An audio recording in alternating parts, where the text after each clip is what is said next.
সদস্যরা যখন কেন্দ্রে যোগাযোগ করত, দায়িত্বশীলদের পক্ষে ওনাদেরকে সদুত্তর দেওয়া কঠিন ছিল।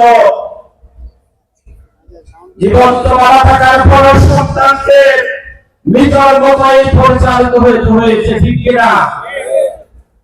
জীবন্ত স্বামী থাকার পর স্ত্রীকে বিধবার মতো পরিণত হয়েছে।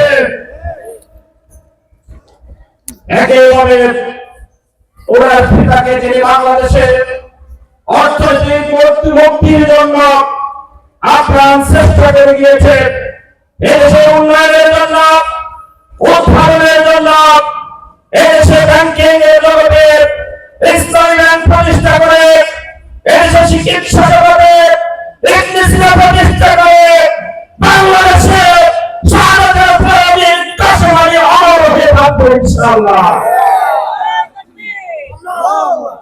আজকে তিনি এই মানুষের শাসক পরিবর্তন করেছে। মানুষ পুরুষ শাসক দেখেছে, মানুষ মহিলা শাসক দেখেছে, মানুষ দুই জন সেনাপ্রধানকে দায়িত্ব দিয়ে দেশ পরিচালনার দায়িত্ব দিয়েছে। কিন্তু 54 বছরের মানুষ এদেশে শান্তি পায়নি। মানুষের দেখেছে, 18 দফা দেখছে, 31 দফা এখন করছে, কোন দফা হয়ে গেছে মানুষকে শান্তি দিতে পারবে না। মাঝে মধ্যে একটু নারাই তো তোমার এদেশের মানুষকে শান্তি দিতে হবে। যে মহান মেরেকে সৃষ্টি করেছেন, ওই মহান মৌলের সিদ্ধান্ত মোতাবেক বিরাট সংবিধান অনুযায়ী যদি দেশ পরিচালিত হয়, তাহলে এই দেশের আবার জনতা, মজলুম, বঞ্চিত, অধিকার হারা মানুষ আবার অধিকার ফিরে পাবে ইনশাআল্লাহ। আপনারা জানেন, আমিরুল মুমিনিন অর্থনীতির শাসক ওমর ইবনে খাত্তাব রাদিয়াল্লাহু তাআলা মন্ত্রী, আমাদের জানা মতে প্রধানমন্ত্রীর পিয়ন 300-400 কোটি টাকার মালিক তিনি নিজে বলেছেন, ঠিক কিনা? তিনি বলেছেন হয়েছে। একজন বিশিষ্ট আইনজীবী পেয়েছি, একজন শিক্ষাবিদ পেয়েছি, সেজন্য মহান মৌলবীর দরবার সূত্রে আদায় করে প্রতিদিন এই প্রাপ্তির জন্য কাজ করা আমাদের নৈতিক দায়িত্ব বলে আমি মনে করি।